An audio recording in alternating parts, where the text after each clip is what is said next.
Hello viewers, आप देख रहे हैं बॉडी पॉलिटिक और मैं हूं जावेद लांगा। दोस्तों, हमारा मुल्क जो है पाकिस्तान, उससे जुड़ा हुआ माजी में 70s के दिहाई में एक मुल्क है जिसको हम मशरक़ी पाकिस्तान के नाम से जानते थे और बाद में वो बांग्लादेश बन गया। लेकिन एक अलहदा मुल्क और आज़ाद मुल्क बनने के बावजूद भी उस मुल्क की जो सियासी किस्मत है या सियासी कैनवास है वो बिल्कुल हमारे मुल्क से मिलता जुलता है। और वहाँ भी कुछ सालों के बाद एक सियासी टर्मोइल और अफरा तफरी नज़र आती है जो आजकल भी हमें नज़र आ रही है। आपने ख़बरों में सुना होगा बांग्लादेश की एक लंबे अरसे तक वज़ीर आज़म रहने वाली और वहाँ की आयरन लेडी समझी जाने वाली शेख हसीना वाजिद, जिसने 20 साल मुसलसल बांग्लादेश पे रूल किया वज़ीर आज़म के तौर पर, वो अचानक अपना मुल्क छोड़कर और ओहदे से इस्तीफ़ा देकर हिंदुस्तान चली गई हैं पड़ोसी मुल्क में, और कहा जा रहा है कि वो आगे लंदन जाना चाहती हैं। ये सब कुछ किस तरह हुआ है, इसके पीछे एक ज़रूर एक पस मंज़र भी है। बज़ाहिर ये समझा जा रहा था और एक हफ़्ता 2 हफ़्ता पहले तक का जो बांग्लादेश था वो एक स्टेबलाइज और पॉलिटिकली ऐसा मुल्क समझा जा रहा था जो खामोशी से तरक्की कर रहा था, क्योंकि जो उसके आदाद शुमार इंडिकेटर्स दुनिया भर से आ रहे थे या रीजन में जो बांग्लादेश की तरक्की थी उसके जो आदाद शुमार आ रहे थे वो बांग्लादेश के लिए बड़े हौसला अफजा थे। और हमारे यहाँ जो कंपैरिजन होता था तरक्की का, उसमें बार बार बांग्लादेश की तरक्की की मिसाल दी जाती थी कि वो किस तरह उनका जो ग्रोथ रेट है वो 7-8% तक है, और मुख्तलिफ जो शोबे हैं, इंडस्ट्रियल सनती तरक्की, एक्सपोर्ट और बाकी जो हैं इंसानी तरक्की के जो इंडिकेटर्स हैं उनमें बांग्लादेश किस तरह आगे जा रहा है। वहाँ लोगों की जो मयार ज़िंदगी वो बेहतर हो रही है, तालीम बढ़ रही है और लोगों की उम्रें बढ़ रही हैं। ख़वातीन के जो अमवात हैं जो होती है ज़चगी के दौरान, उनमें बड़ी नुमायाँ कमी आई है। और हमेशा सैलाबों से जूझता हुआ जो बांग्लादेश है वो अब किस तरह सैलाबों का मुकाबला कर रहा है उस तरक्की के हवाले से। तो ये सारे बातें थी 2 हफ़्ते पहले तक, लेकिन 2 हफ़्ते अब जब हम बात कर रहे हैं तो एक अलग बांग्लादेश हमारे सामने है जिसकी एक पॉपुलर वज़ीर आज़म जो वहाँ के जो फ्रीडम मूवमेंट के हीरो शेख मुजीबुर रहमान समझे जाते हैं, जिनको बंगला बंधु कहा जाता है, उनकी बेटी जो बिला शिरकत गहरे इक़्तिदार पर बैठी हुई थी और बाकी जो उनकी अपोजिशन थी वो बड़ी कमज़ोर नज़र आ रही थी। अचानक वो अपने ना सिर्फ ओहदे से इस्तीफ़ा देकर चली जाती हैं बल्कि उनके मुल्क में एक बड़ा इंतशार जन्म लेता है जिसमें सिर्फ 2 हफ्तों के एक मुख्तसर मुद्दत में 300 से ज़ायद लोग मारे जाते हैं और हज़ारों ज़ख्मी होते हैं और हज़ारों की तादाद में जो लोग हैं वो गिरफ़्तार किए जाने की ख़बरें जो हैं इंटरनेशनल मीडिया में और बाकी जो ज़राए अबलाग हैं दुनिया के, उनमें आती हैं। तो शेख हसीना वाजिद, जैसे मैंने बताया, एक बड़े तारीख़ी पस मंज़र से बांग्लादेश की वज़ीर आज़म बनी। 96 में पहली मरतबा वो वज़ीर आज़म बनी और बड़ी पॉपुलैरिटी के साथ, और उन्होंने आते ही ना सिर्फ बड़े इस्लाहात किए बल्कि अवामी लीग जो कि 1971 की जो बांग्लादेश का जो फॉल ऑफ ढाका था, डिबेकल था, उसमें एक पॉपुलर पार्टी थी जिसकी क़यादत मुजीब रहमान कर रहे थे। और जो इलेक्शन हुए थे उस वक्त के जो यूनाइटेड पाकिस्तान में, वो अवामी लीग उनकी पार्टी जीत भी चुकी थी। रेस्ट इज़ अ हिस्ट्री बहुत दोहराई गई है कि किस तरह मशरक़ी पाकिस्तान बांग्लादेश बना और पाकिस्तान 2 लख्त हो गया। लेकिन उसके बाद भी बांग्लादेश की जो सियासी किस्मत है वो कोई अच्छी नहीं थी। वहाँ भी एक मार्शल लॉ का तवील दौर था और आखिरी जो आमिर थे जनरल इरशाद, उसके ख़िलाफ़ जो सारी पार्टीज़ हैं, आज की जो अपोजिशन की पार्टी है बांग्लादेश नेशनल पार्टी जिसकी सरबराह खालदा ज़िया है, उन्होंने और शेख हसीना वाजिद जो अवामी लीग की एक पॉपुलर सरबराह थी, उन्होंने मिलकर एक डेमोक्रेटिक मूवमेंट चलाई और उसके बाद बांग्लादेश को एक बज़ाहिर जमहूरी जो अदवार हैं वो नसीब हुए। और इस तरह हसीना वाजिद जो है 1996 में पहली मरतबा वज़ीर आज़म बनी और उसके बाद उनके 2-3 अदवार है, 2 अदवार उनके स्मूथली गुज़रे, बड़ी पॉपुलैरिटी की टाइट भी थी। उन्होंने बड़े रिफॉर्म किए और अचीवमेंट्स किए। उन्होंने जो हिंदुस्तान के साथ वाटर रिकॉर्ड और पानी के जो डिस्प्यूट थे वो रिज़ॉल्व किए। और बांग्लादेश में आपको पता है एक बड़ी कबायली पॉपुलेशन रहती है, एक बड़ा मुल्क है, तो वहाँ बड़े डिस्प्यूट्स थे कबाइल के हुकूमतों के साथ, वो उन्होंने रिज़ॉल्व किए और काफ़ी रिफॉर्म्स किए। उन्होंने चाइना के साथ इंगेज हुई हसीना वाजिद, और इस तरह बांग्लादेश के जो तरक्की के इंडिकेटर्स हैं डेवलपमेंट के, इकॉनमी के, वो आहिस्ता आहिस्ता हमें बेहतर नज़र आए। और अब से कुछ अर्सा पहले तक का जो बांग्लादेश था उसको बड़ा एक रीजन में अच्छा और तेज़ी से तरक्की करता हुआ मुल्क समझा जा रहा था, जिसकी एक्सपोर्ट ख़ास तौर पर काटन की एक्सपोर्ट और जूट की जो पटसन की है उससे जुड़ी हुई जो प्रोडक्ट्स की एक्सपोर्ट बड़ी हाई थी और बड़ी अर्निंग थी उनकी। और बांग्लादेश जो है एक टेक्सटाइल के हवाले से दुनिया में एक प्रामीनेंस का सबब बन रहा था। लेकिन ज़ाहिरी तौर बांग्लादेश में इस तरक्की के बावजूद और हसीना वाजिद का जो 20 साला इक़्तिदार है उसमें आहिस्ता आहिस्ता सब अच्छा है के बावजूद बांग्लादेश में अंदर एक जो इज़्तिराब था वो पनप रहा था, क्योंकि हसीना वाजिद ने जो बज़ाहिर अपनी अवामी लीग की और बाप की लेगेसी जो है वो लेकर चल रही थी, और वो जो सेंटिमेंट है बांग्लादेश की फ्रीडम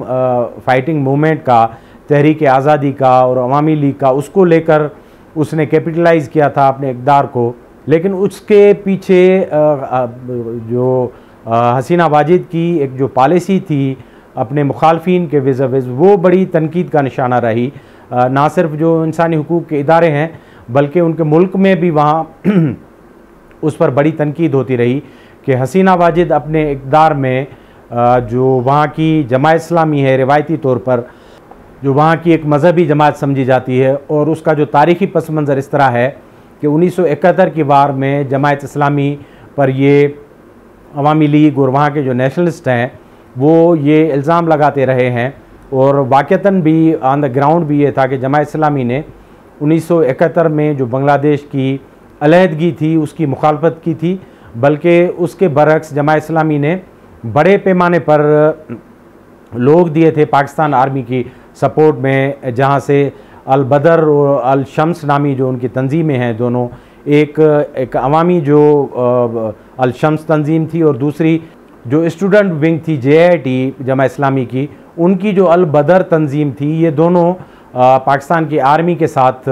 वहाँ उनकी हिमायत में थे, और इनको वहाँ जो नेशनलिस्ट थे वो रज़ाकार कहते थे। अब ये रज़ाकार का जो लफ्ज़ है बांग्लादेश की सियासत में कई दिहाइयों तक गाली बना रहा, और अब भी इस एक लफ्ज़ की वजह से हसीना वाजिद का जो इक़्तिदार है वो हमें जाता हुआ नज़र आया है, और वो इक़्तिदार से अलहदा हो गई हैं। हुआ इस तरह कि वहाँ जो अपोजिशन थी उनके सरकर्दगी में तलबा की एक मूवमेंट थी जिसके 7 और 8 मुतालबात थे हसीना वाजिद की हुकूमत से, जिसमें सरफ़हरिस्त ये था कि जाब जो कोटा है उसमें अवामी लीग ने ये किया था कि उन्होंने एक रिफॉर्म्स करके, कानून साजी करके 39% यानी 39% जाब कोटा अवामी लीग या वो जो फ्रीडम फाइटर थे उनके जो औलाद और लवाकिन है उनके लिए रखी थी। तो जो मौजूदा अपोजिशन थी या स्टूडेंट मूवमेंट थी वो समझ रही थी कि ये एक नाइंसाफ़ी है ऐसे बांग्लादेश में जिसकी आज़ादी को 50 साल से ज़ायद गुजर गए हैं, और एक स्पेशल ट्रीटमेंट एक ख़ास पार्टी को दी जा रही है जिससे उनकी हक तलफी हो रही है। तो ये 6-7 मुतालबात थे जो उन्होंने हुकूमत से रखे थे, जिसमें यह भी था कि जो वज़ीर दाखिला हैं हसीना वाजिद के, जो मुख्तलिफ़ गिरफ़्तारियों में और तशद्दुद में मुलविस पाए जा रहे थे, उनके इस्तीफ़ा का मुतालबा था, और कुछ दूसरे तालीमी इदारों में रिफॉर्म थे। ये 6-7 मुतालबात लेकर वहाँ की स्टूडेंट मूवमेंट जो बज़ाहिर पहले फेज़ में पीसफुल थी वो चल पड़ी, लेकिन हसीना वाजिद की हुकूमत ने और उसकी जो मशीनरी थी उस हुकूमत को उस तहरीक को किसी भी खातिर में उन्होंने नहीं लाया, और उन्होंने तशद्दुद का इस्तेमाल किया, गिरफ़्तारियाँ की, और ये हुआ कि पहले फेज़ में 3-4 स्टूडेंट उस वायलेंस में मारे गए, जिसके बाद एक बड़ा प्रोटेस्ट हुआ। ढाका यूनिवर्सिटी समेत चट्टागांग और बाकी जो बड़े शहर हैं वहाँ की यूनिवर्सिटीज़ में एहतजाज हुआ स्टूडेंट्स का, और नतीजे में जो वायलेंस हुआ, और ख़ास तौर पर इल्ज़ाम लगाया जा रहा था कि हसीना वाजिद की जो BCL थी एक पैरामिलिट्री फोर्स जिसको वो मुबैना तौर पर मुखालफिन के लिए सप्रेशन के लिए ख़ास तौर पर जमात इस्लामी के ख़िलाफ़ वो इस्तेमाल करती थी, उन्होंने तशद्दुद का इस्तेमाल करते हुए एक दिन में 200 लोगों को कत्ल कर दिया। और उसके बाद जो फॉलोअप में एहतजाज हुए उसमें एक हफ्ते के अंदर 300 लोग मारे गए, जिसके बाद वहाँ कर्फ्यू लगाना पड़ा और सूरत हाल ख़राब हो गई और पूरे बांग्लादेश में मुजाहरे हो गए यूनिवर्सिटीज़ में और आम लोग बाहर निकल के आए। और हसीना वाजिद ने इस पूरे एहतजाज को बड़ा रिडिक्यूल किया और उन्होंने कहा कि ये जो वो रज़ाकार हैं और उन रज़ाकारों की औलादें हैं जिन्होंने पाकिस्तानी फ़ौज की 71 में हिमायत की थी, वही लोग हैं जो बांग्लादेश की आज़ादी और बांग्लादेश की तरक्की के ख़िलाफ़ हैं। और हसीना वाजिद ने उनको रज़ाकार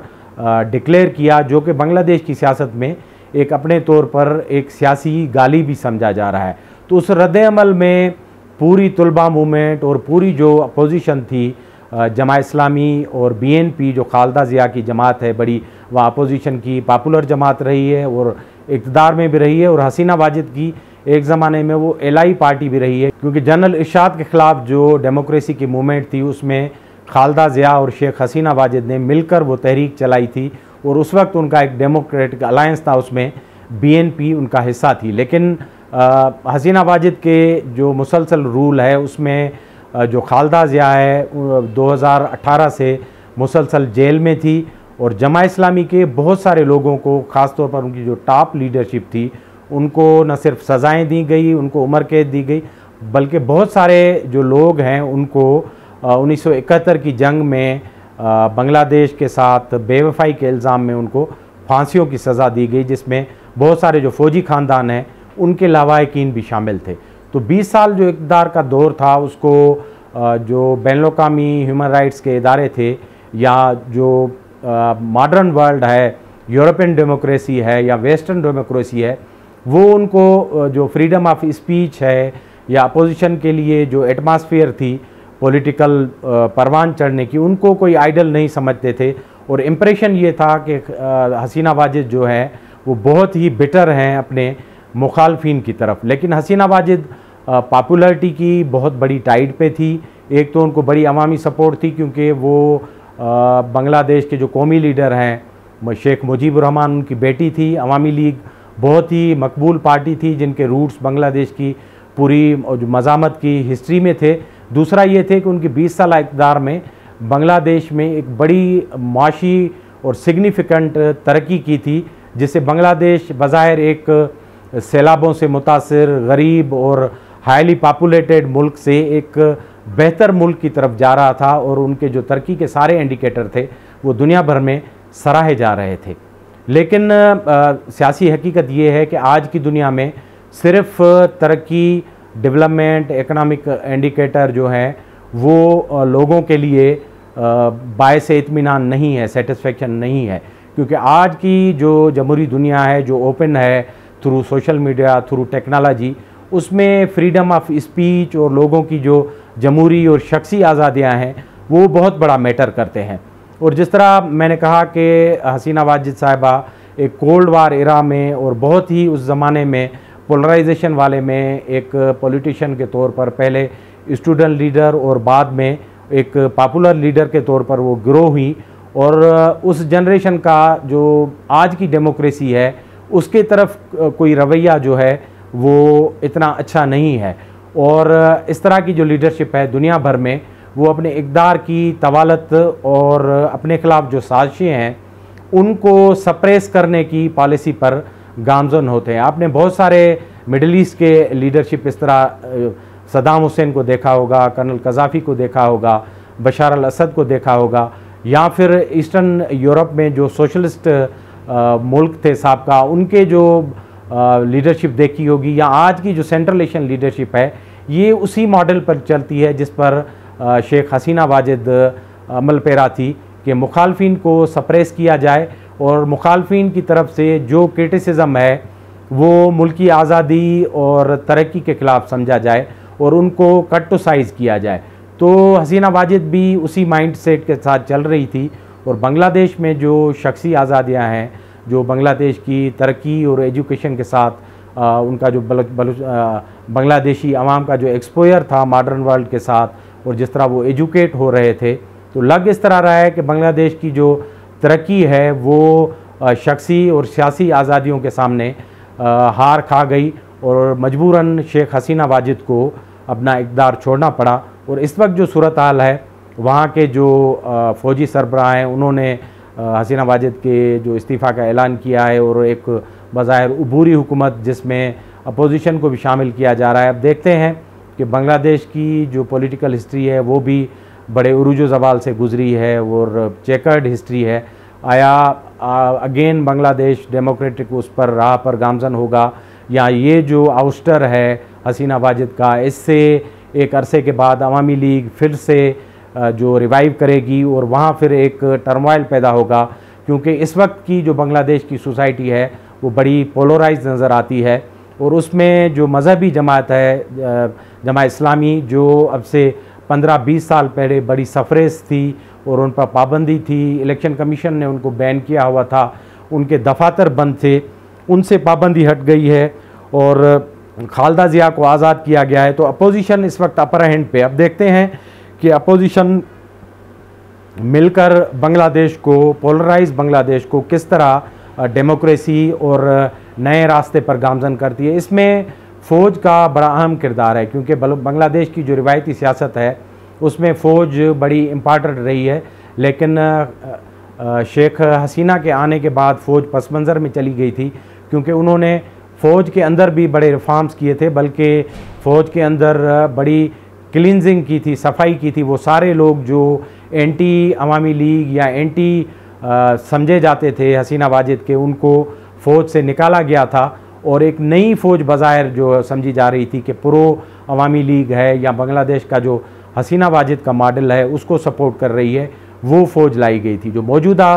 आर्मी चीफ़ हैं ज़मान साहब, वो भी 1 महीना पहले आए हैं जिन्होंने हसीना वाजिद के इस्तीफ़ा का ऐलान किया है। तो ये सारी सूरत हाल है जिससे ज़ाहिर हो रहा है कि बांग्लादेश में आने वाले जो दिन हैं उनमें ये बहरान जारी रहेगा जब तक बांग्लादेश दोबारा से एक डेमोक्रेटिक राह पर नहीं आ जाता, वहाँ इलेक्शन नहीं हो जाते और जो एक फ़ेज़ है तशद्दुद का वो दोबारा से थम नहीं जाता। तो बांग्लादेश की सियासी तारीख पाकिस्तान की तरह इस तरह ज़िगज़ैग है, कोई अच्छी नहीं रही और मौजूदा जो सूरत हाल है वो भी बता रही है कि बांग्लादेश एक मरतबा फिर एक बहरान से गुज़र रहा है। अब देखते हैं कि ये सारी सूरत हाल बांग्लादेश की जो बज़ाहिर तरक्की है या उनके जो अच्छे इंडिकेटर्स हैं जो दुनिया में मिसाल बन रहे थे उनको कितना मुतासर करती है। लग तो ये रहा है कि हिस्टोरिकली बंगाली बड़े रिज़ॉल्व वाली नेशन रही है, क्योंकि जब यूनाइटेड हिंदुस्तान था तो तब भी बंगाली जो है across the board East Bengal में, वेस्ट बंगाल में बरतानिया के ख़िलाफ़ वो मज़ामत करते थे और वो जो फ्रीडम फाइट है या पॉलिटिकल आज़ादी है उनके लिए बंगाली एक हरावल दस्ते का उन्होंने किरदार अदा किया था। बाद में आपने देखा 71 में जब वो पाकिस्तान में थे तब भी वो कौमी और शख्सी आज़ादियों के लिए लड़ते रहे और बिलाकर 71 में एक अलग मुल्क वो लेने में कामयाब हो गए। और गाहे बगाहे बांग्लादेश में अंदर जो पॉलिटिकल मूवमेंट्स हैं उनसे लग रहा है कि इस कौम का जो मिजाज है वो सप्रेशन के ख़िलाफ़ है, वो किसी तरह की भी डिक्टेटरशिप नहीं चाहते, चाहे वो किसी नेशनलिज्म के कोटिंग में हो या तरक्की के कोटिंग में हो या किस तरह के खूबसूरत नारे इस्तेमाल करते हो। वो बंगालियों को बहैसियत कौम जो है वो अपील नहीं करते। वो मुसलसल बंगाली जो हैं वो प्रोग्रेस करते हैं अपनी शख्सी आज़ादियों के साथ, अपनी जो बाकी जो फ्रीडम्स हैं वो उनको अजीज़ हैं। तो उम्मीद करते हैं कि हमारे पड़ोस में जो एक मुल्क है जो बज़ाहिर तरक्की कर रहा था और जिसने बड़े सख्त एतबार देखे हैं, वो दोबारा से वो कौम अपने लिए एक बेहतर रास्ता अख्तियार करेंगे और ये बहरान टल जाएगा। हमारे प्रोग्राम को लाइक करें, सब्सक्राइब करें, देखते रहें। बहुत बहुत शुक्रिया।